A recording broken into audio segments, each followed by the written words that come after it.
Hi, I'm Sean Perrin, and you're listening to episode 139 of the Clarineat podcast, the show for clarinetists. Today we're joined by professional performance coach and conductor Stephen P. Brown, who joins me for the second interview on the Clarineat podcast. We talk about his new Performer Life Grade system, which you can find at performerlifegrade.com. It addresses balance and how you can make sure to pursue your goals while maintaining a good quality of life. We also talk about why he feels that you should avoid building a portfolio career and instead focus on just what it is you want to be doing. Now, this goes against some of the other advice we've talked about on the show with other people who really advocate for portfolio careers, so take it for what it's worth. I think that there's value to always hearing alternate sides of opinions, and in this case I'm actually really torn as far as which I believe and which I agree with. I myself have a portfolio career, but you know what, I'm also not a touring soloist, so maybe that's why. Maybe there's something to what Stephen has to say today for sure.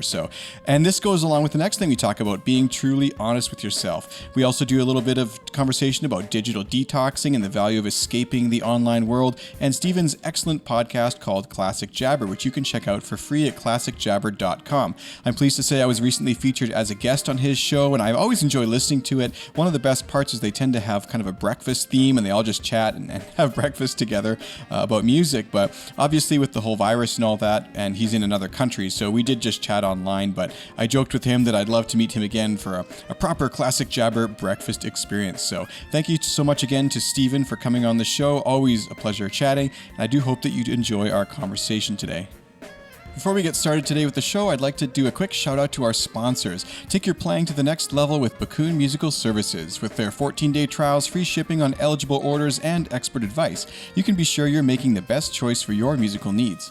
For Canadian customers, be sure to check out the new store that allows you to pay in Canadian dollars. And for everyone listening, there's a special exclusive coupon. Use code Clarineat at checkout to save 10% on your entire purchase. That includes everything from their care kit, mouthpiece, barrels, bells, all the way up to their custom clarinets. Again, use code Clarineat at bakunmusical.com. Imagine a reed that offers complex performance and sound, but is washable, recyclable, consistent, doesn't require moistening, and lasts for months instead of days. It's all possible with Legere Reads, the world's leading synthetic reed brand, made right here in Canada. Legere Reads are used exclusively by some of the world's greatest clarinetists, including Eddie Daniels, who is coming up on the podcast here, Corrado Giuffretti, David Schifrin, and many others. And now it's your turn. Experience Legere Reads at your local music store, or by heading to legere.com. That's legere.com. And also we have Encoda, which is a new app that lets you stream, practice, and perform tens of thousands of sheet music scores. It's kind of like Netflix or Spotify, but for sheet music. Get a free trial today. Just search for Encoda on your device's app store or at encoda.com. That's Encoda, N-K-O-D-A. So I'm here again on the podcast with Stephen P. Brown, who's coming to us today from Tampa Bay, Florida. Stephen, welcome back to the podcast. Thanks so much, Sean. It's thrilled to be here again. I love chatting with you guys. You know, I've actually had the chance to check out your podcast now because since we first chatted, I guess that was about a year, maybe a year and a half ago, you've actually started up your own show. And I was going to call it a new show, but just before I came on, I checked the number of episodes, and I think you're up around 43 now. So if you could, I'd love it if you'd tell me a bit about this new show and what kind of things you're trying to accomplish and the format and why Clarineat listeners should also check it out. Podcasting isn't particularly new to me. It's just a format I've never really adopted wholeheartedly, so to speak. But it is a medium which people keep asking for. So I'm thinking, okay, well, we've got things to talk about, so why not use that format? So this iteration, if you like, we call it Classic Jabber, and you can find it at classicjabber.com. So it's a play on the word classical, and jabber, of course, meaning just conversations and just, talking about whatever comes to mind. So that's what the podcast is. It's me and my friends getting together and just talking about life, the universe, and everything.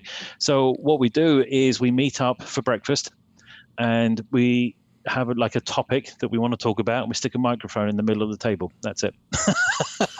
This sounds like such a better idea than Clarineat. There's no breakfast involved with this at all. Well, food is so important. It really, we all love our food. So yeah, and we have amateur musicians, we have professional musicians, we have administrators, we have financiers in there, and we all just bring out different perspectives into whatever the topic it is for that day. So it's fascinating because it gets us out of our bubbles. We exist in our own little worlds so much that it is good to actually think about something and not with other people who are in exactly the same boat as you. Yes, it's good to have that tribe, but it's also good to actually have other people just poke their nose in every once in a while and share their perspective on things. It's quite eye-opening, in fact. Yeah, one thing I like about it actually is the diverse opinions that are shared. It's not like you're there and you're just kind of trying to argue one side of the point. Everyone in the room or the table or wherever I guess you are, the breakfast joint, they happen to be sharing exactly what's on their mind kind of honestly, and then you sort of just talk about it, which is really, really interesting. So you seem to have the episodes structured in such a way that you pick a topic and then discuss that. And I was wondering if you'd share sort of how you're deciding on those topics. One of the things that I like to share with my coaching students, you may remember I actually coach professional freelance classical musicians how to build a profitable performing career. So one of the aspects of that is characteristics of attractiveness. Now that sounds a little pompous, but basically what happened was over the years, as a conductor, I'm very observant. I observe people all the time, what's going on in the live environment, and I can help those people make the best music that they can. So I've grown up observing. In fact, I would even go so far as to say I learned how to conduct by observing other conductors of what not to do. Does that make sense? Yeah, absolutely. So, that's what I do. So I've observed very specific behaviors in people. And of course, in the online presentations that I do very often, I share the top 5 strategies that I see professional musicians using every single day of their lives, whether or not they know it. These things are clearly being implemented every day. So that's in those online presentations. But something that I was always thinking about was, what is it that makes people attracted to other people? What is it about humans that we like some things about some people and not others? And this grew out of teenage jealousy, if you want. When I was growing up, there was this kid around who was always getting the attention, always getting the interviews, always getting all the opportunities and stuff. And he had great personality. And I just felt passed over a lot. And it's just one of those things that we go through as kids. But over the years, I was watching and observing, and I came up with this list of characteristics that I thought people found attractive. Well, didn't mean much to me. I was just my notes somewhere. And I thought, well, this could be useful. This is something I can teach other people. But then I noticed in Men's Health Magazine, Inc.com, Business Insider, Forbes, Entrepreneur.com, all these big guru magazines that are out there started listing the top 7 characteristics of attractiveness and the top 10 things that make you attractive. And I'm thinking, whoa, there's something behind this. If those people invest in time and space to share those things, there's obviously something to this. And I was thrilled to see that probably about 25 or 6 or 7 or something of the items on my list were in those various articles. And there were like 2 or 3 or 4 that I didn't have that were in several of those articles, so I adopted those as well. So I came up with this list of 30. And that is what's driven a lot of these classic Jabber episodes so far, is taking each of those characteristics of attractiveness, putting it out there and say, okay, what do you think about this? Why do we find this attractive? How do classical musicians and performers use this, implement this? What does it mean to the world? What you're talking about here, just for those listening, definitely check out the podcast. And as I'm scrolling through the website here, I'm noticing all the words. Like you've got things like stunning, things like gratitude, things like favor, in being inviting, adding value. Like this is the kind of stuff we're talking about. It's not necessarily just, getting your beach body ready and looking attractive in that way, right? We're talking about personality characteristics, and part of that, I think, too, is also taking care of your physical appearance, obviously. But yeah, that's what's so interesting about all this to me, is that this is something that we don't learn in university. They don't talk about the importance of following up to people in a fast way, or showing gratitude, or how to add value. Like this is stuff that it might even seem like it should be obvious, but it's just not. Well, okay, so that's a very interesting point you make there, Sean, and I was really enjoying that conversation that you had on your own podcast recently with Jason Heath. I was listening to that, and you guys brought up a very similar topic. That the higher education thing, we've got it completely mixed up, and I'm not entirely sure when this happened, but we a lot of people Even Brian Buffini, who's a real estate guru and does a lot of coaching, he mentions that we look to colleges and universities to teach us how to do things. That's not what they're about. They were never set up for that, and they don't exist to teach us. They're not vocational. Universities exist to further understand or further the understanding and the skills around a specific area of human interest. Now, in our case, that's going to be music, preferably classical in my personal taste. But that's why they exist, is to further the understanding of what that means or what this thing called music is, and to improve the skills. At no point is it vocational. At no point should anyone expect to get anything other than a piece of paper. And it's fascinating that we expect these higher education institutions to teach us how to build a career.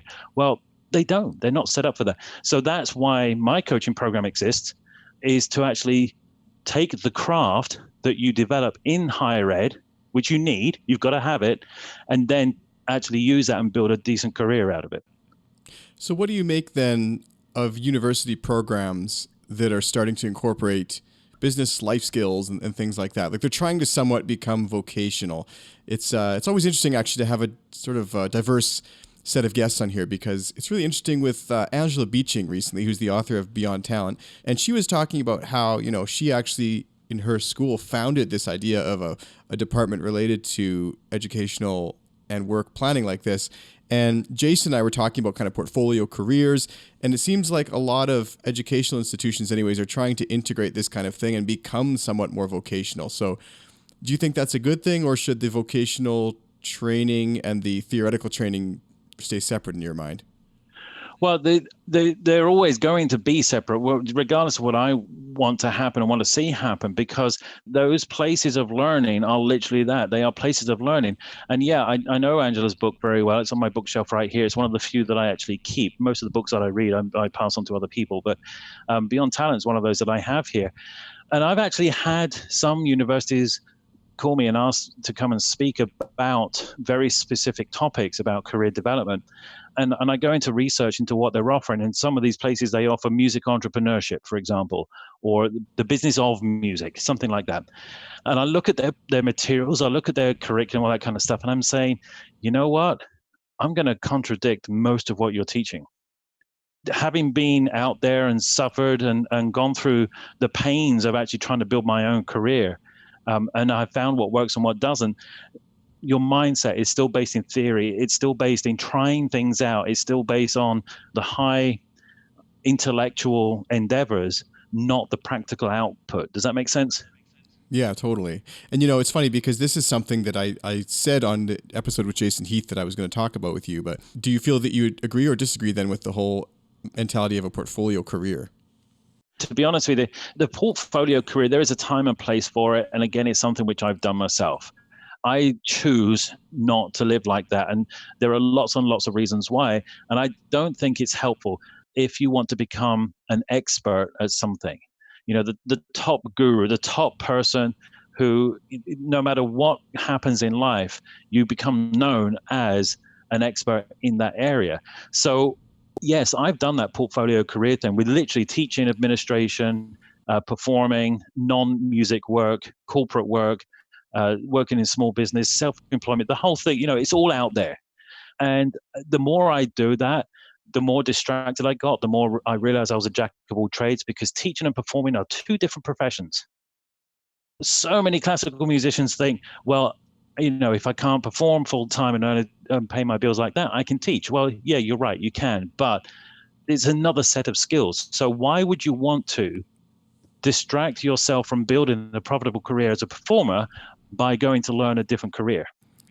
I don't think many people truly want to at the beginning, but they find a way to make it work, because a lot of people go to school for performance and then find that they have to teach and do admin and all this stuff, and they build themselves sort of a self-employed kind of lifestyle like that. But you're right. I'm not sure it really came from a place of benefiting the art form. I mean, I don't know a single person who's better at the clarinet because they spend time doing their accounting. Right. Right. Yeah, exactly. And yeah, there are some basic life skills. And this is the other thing as well, which a lot of performers get mixed up with, is that they're so tunnel vision into it's all about the music.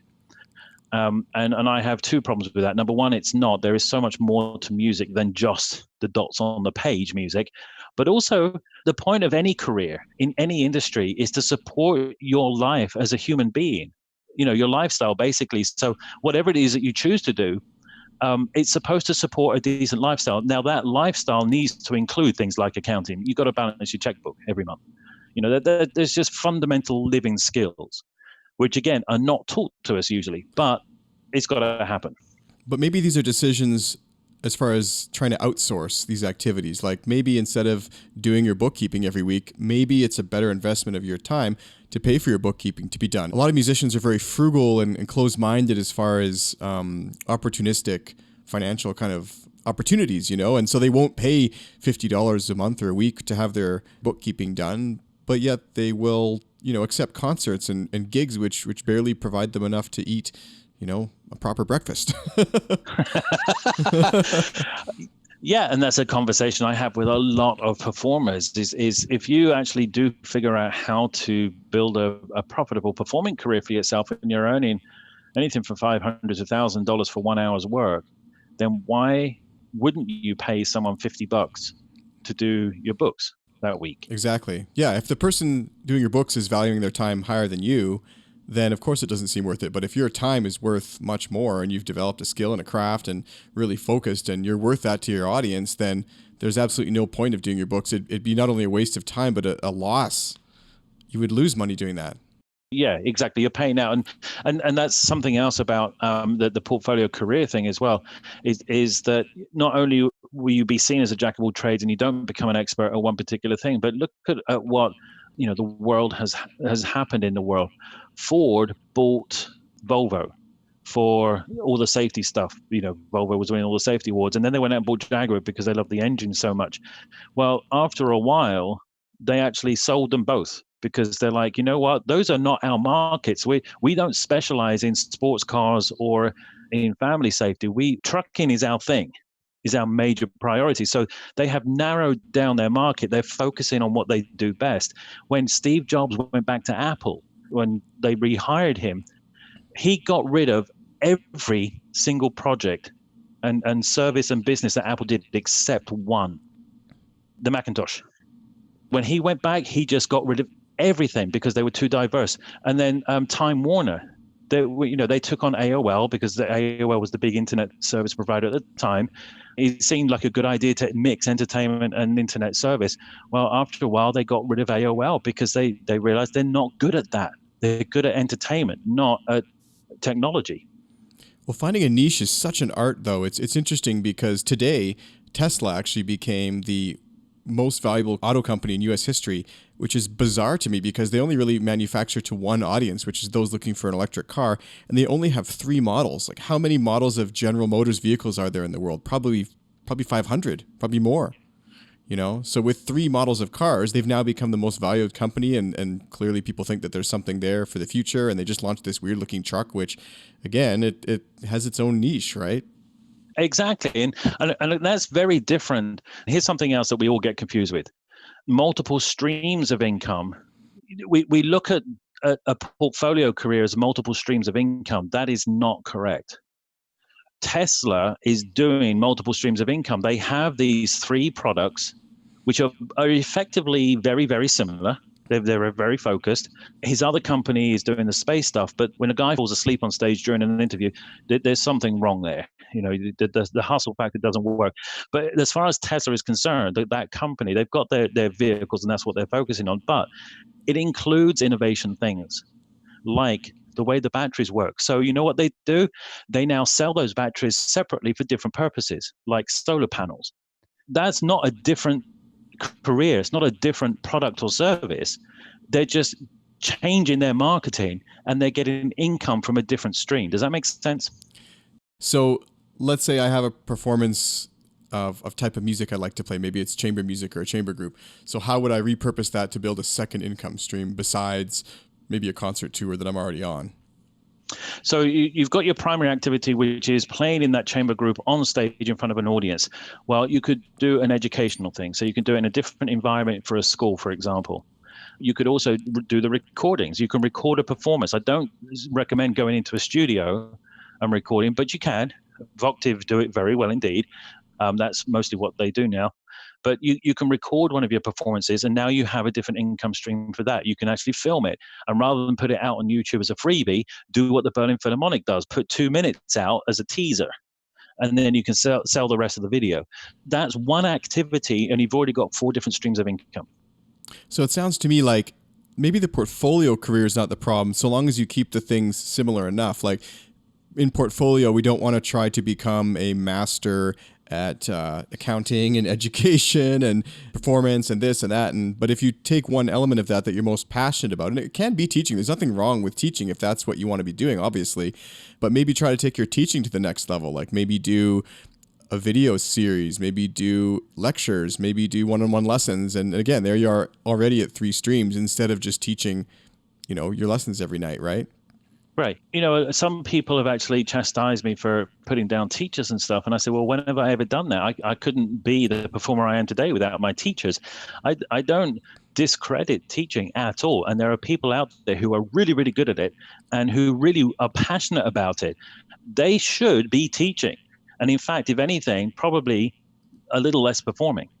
They are 2 different careers, 2 different skill sets, 2 different approaches. Conducting is very similar to teaching. I mean, that's what the word maestro means, is teachers. So it is kind of helping people perform better and do what they can do. But it's still performing is the bottom line. Helping 100 people or whatever in front of you give the best performance that they can do. So, the conducting role is a little bit different for me. But most instrumentalists and singers who want to perform, I say, then go ahead and perform. And if you want to earn money at it, this is how you can do that. If you don't want to do that, if you find that you actually prefer teaching, if you prefer arranging or even composing, go ahead and do that. If you prefer the administration and coordinating events, then go ahead and do that. Specialize in that. Become that person. Try little bits and pieces of this and that and the everything. Great. Some people can carry that off, but it's still not going to be the best that you can possibly do to contribute to the world. So you've got a new website set up to help people maybe determine where they should be investing their time and where they may be lacking in this. It's called performerlifegrade.com. Do you want to tell me a little bit about that and what people could expect to benefit from that? This is a passion project of mine, and at the moment I'm still giving this away, so I recommend you jump on this while you can. But the Performer Life Grade is an assessment tool just to help you look at various aspects of you and your life as a human being. And seeing what's working really well for you and what isn't. And these are often areas that a lot of performers, musicians tend not to think about. We've got 1 or 2 or 3 that we think are craft-based, and that's all that exists. But no, there are 10 questions on this assessment, and in each one you can actually figure out whereabouts you're at. And there's no judgment. The grade that you get at the end, or the score that you get at the end, the life grade, is just a benchmark. And if you can see some areas that really scored quite low, you know what? Those are the areas you need to work on. Well, I love this going through because you've got questions like, what sort of family have you built for yourself? How do you find refreshment and fuel? What are your emotional needs? And are they being met? Like, this is stuff that people don't think about, but at the end of the day, and I talked about this on a recent episode where I was giving some advice for living a better year this year, but you got to take care of your body because your body is kind of a vessel for your music career to take place in. Exactly. Yeah. You got to eat right. You got to exercise. You got to keep yourself in good shape. And that doesn't mean going to the gym every single day. It just means being sensible. So yeah, this assessment, the Performer Life Grade, literally brings up all the topics that we kind of have nagging in the background but never really address. And so what do you say to the person then who, for every minute I'm not in the practice room, I'm not getting better.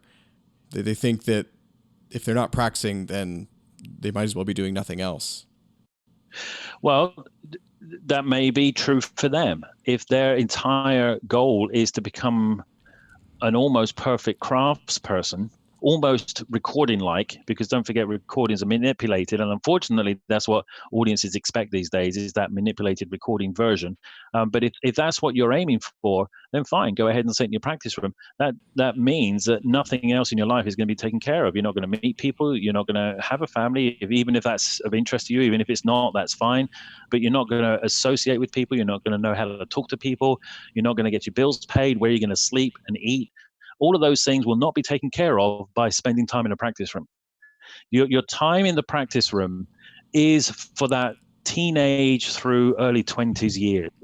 Those 10,000 hours, get as much as you can in there. That's what that period is for. When that period is over, and for some people it's 20 years old, some people it's 25, some people it's 30.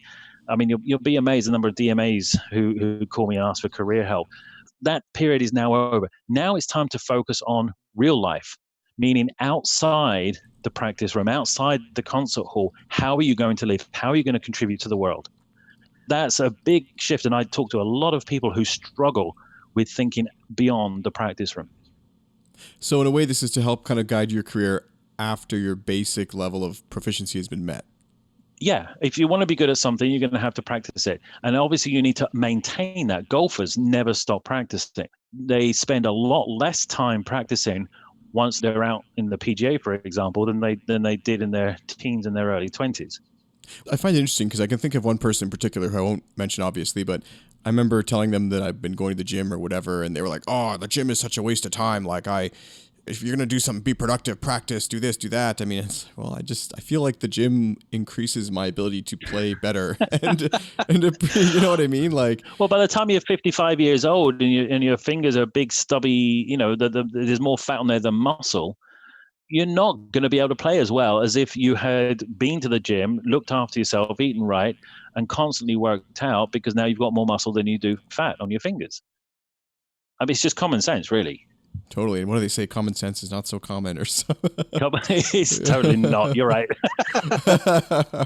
Which is truly ironic, the true irony. So, well, I can't wait to complete this for myself and have a look. I'm hoping that I score high on this sheet, but I will put a link to this, assuming it's still publicly available, in the show notes at clarineat.com, or you can just head to performerlifegrade.com to check that out. So awesome. I really do hope that helps a lot of people. And it's not just for classical musicians. You can share that with dancers and actors as well, because it really is relevant to everyone who has a performing craft. But don't worry about the score. The score, as I said, is a benchmark. It's not a high or low. It's not a win or lose. It's just, okay, well, this is where I'm at now. And if I want to increase it, if I want to get better, then obviously these are the areas I need to work on first. So let's say someone does get a score on this that they're either happy or not happy with. What are the next steps? There are some very specific instructions which you'll get after you've taken the test, but basically it is to find which are the lowest scoring areas. And when you're setting up your new year, I won't say resolutions, but goals, when you're setting up your goals for the year and each quarter, I would focus those on those lowest scoring areas, because these domains, these areas of life, you do need them all. You can't really dismiss any particular one of them and expect to actually live a good, healthy, decent life as a human being through music or through performing. Well, I think it goes back to the attractiveness you're talking about. Like, if you don't get along with people and you're not really a very enjoyable person to work with, it doesn't matter how great of a player you are. No one's going to really call. Exactly. Absolutely. Happens all the time. And in fact, I do it because as a conductor, I'm often asked to find players for gigs and stuff. And yeah, I know who I'm going to call. It's the people who are nicest. Well, once I read a quote, I wish I could remember where this was from, but it said, "All things being equal, someone will always choose to work with a friend. All things being unequal, they'll still choose to work with a friend," or something like that. I'm going to have to look that one up. I like that. Yeah, I can't remember where that was from. I think I said it wrong, but basically the point is that, like, people will always choose to work with who they know and have experience with and enjoy working with, and music is exactly that. Look at any rock band that is successful, not the ones that fall apart after the first tour, but anyone that's been around for a long time. I mean, these guys or girls, they clearly get along. Right. Yeah. And the non-trendy way of looking at that is better the devil you know. Yeah. Yeah. You all want to work with what's familiar as opposed to what's best for us in any particular situation. So make sure that you are there to help people accomplish what they want to accomplish and help them look good, help them achieve what they want to, and they'll call you back. I love it. I love it. So with the podcasting here, what are your plans for the future episodes or? Well, we shall see. The group just want to keep going. We're almost at the end of the characteristics of attractiveness. There's the 15 pillars of success, which is another area that I coach people on in Concert University. So the topics themselves, we're kind of just diving into various things. We had one idea of everyone just putting some topics into a hat and we'll pull them out each time we have a breakfast, and we'll just talk about that one. So we'll just have to see in which direction it goes. But we took a little bit of a hiatus over the holidays. Actually, Shauna, this is quite incredible. I literally unplugged for 5 days. Whoa. It was what was that like? What do they call that? A digital detox, right? Yeah, sure. Yeah, it was one of the scariest moments I had. Day 2.5, my palms were beginning to sweat, but I didn't check email, text, phone calls, nothing. I mean, literally unplugged for 5 days, and it was so rejuvenating. Well, tell me more about this, though. Like, I don't think this is a very common experience these days. I feel like I'm talking to someone who's been to space. Well, yeah, and I do a day here and maybe 2 days there every once in a while, particularly when I'm traveling overseas, and I'll just write that day off completely. 5 days in a row of literally removing any access to me whatsoever was a new experience, and it literally was very refreshing, rejuvenating, built my perspective back up, built my energy back up. I was so gung-ho when I was ready, when I came back to work. And I have a team of people who I work with, so it's not like I came back to 3,000 emails. They'd already been sorted out, and I just had to deal with the ones that were assigned to me. So that really helped, just clearing the mind for a bit, looking at grass, looking at the waves moving. We went out of town, we were staying somewhere, just looking at the food that I was eating even. It's surprising what we don't notice when we're just thinking constantly, and we know that, okay, this is a dinner or this is a conversation on a podcast or something. We've got things going on in the back of our minds, that an email from that person or that particular opportunity, or you and I talk about something that will trigger another idea. So we draw a little note down for later on. So all of these things is still work. But when you unplug completely after the first couple of days, day 3, 4, 5, you actually start noticing the world around you. Makes me start wondering what life was like before all this. I mean, I was lucky to sort of be in this stage in the 80s and early 90s before all this was a thing, but I think every day used to be more like that for people, Life was a lot simpler. We were more connected as people than we are now. Which is so weird because you feel so much more connected now sometimes, but then you're really not. So, yeah. Yeah, this whole idea of this performer life grade and all this stuff really makes me think about a lot of stuff that I tend to think about a lot, actually, which is the whole idea that rest and relaxation actually plays just as big a role in the creative process as the actual creative process. Like, there's a reason they call them shower thoughts, when you have those great ideas, it's because you're resting. Your brain has that chance to sort of think, and a surprising number of people these days don't even sit down, myself included. I'll put up my hand. I'm guilty of this every day. We don't even eat meals at the table anymore. You use that time as a chance to, I usually have lunch at my computer while I'm still working, and dinner, a lot of people tend to have that in front of the TV. It's sad, very sad. I mean, we often have a podcast of some kind playing, in the early morning hours when I'm eating. Either I'm recording my podcast with my friends, or I'm sitting at home eating breakfast, listening to a podcast. Yeah, there's always something going on. So one of the things interesting that happened recently is that one of my coaching students doesn't fully implement the system of booking gigs I taught her. And she said one of the things is that she's found more balance in her life, which is more conducive to what she does. And the ways that she works, rather than, and I quote, the go, go, go vibe, end quote, that she thinks I portray. And I'm like, oh my goodness, it's so wrong. The rest and rejuvenation is such a vital part of existence. It's why, you got to have one day a week when you literally don't do any work. Mine is in the middle of the week when I literally shut down for one day, go for my bike ride, don't take my phone with me, and I shut down for at least half of that day. I'll be honest. There are times when I do come back and check in. Rest and rejuvenation is so important. That's actually got one of its own module in one of my advanced coaching programs. Just because you went through the beginner program and you're starting to earn some money using this system, that's one thing, but it's not go, go, go. Yes, it's hard work.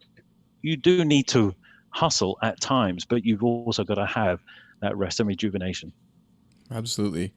Well, I love this so much. It's a great conversation. I love how this follows up too with so much of the stuff that I've been talking to with other guests. And it's also interesting because of, like I was saying, the differing of opinions and thoughts. That's so valuable too. So I think if listeners could take one thing, it's that you do need to find your own path too. I mean, just because me on the podcast, I say something works one way or someone says something works a different way. I mean, part of life is finding your own path forward, and these kind of tools can really help guide you there. But it's like, what did they say in the Matrix? Like we can show you the door, but you have to open it yourself, or something like that.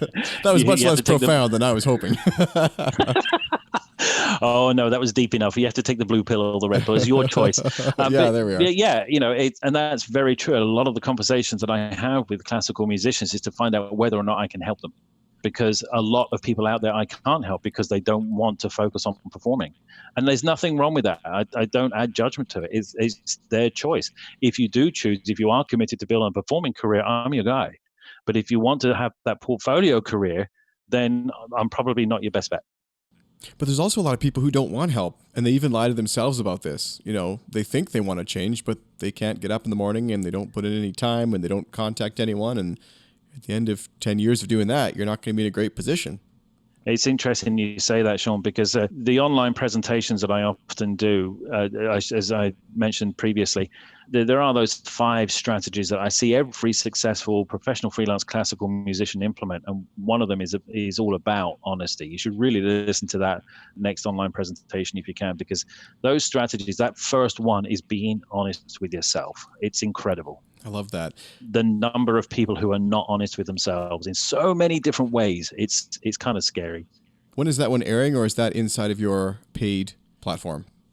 I do those because they're so important. I want everyone to see them. So I do them really very often, I won't say every day, but very often indeed. If you just go to concertuniversity.com, you can register for the next one. And even if you can't attend that one, just register for it anyway, because we'll send you a replay link.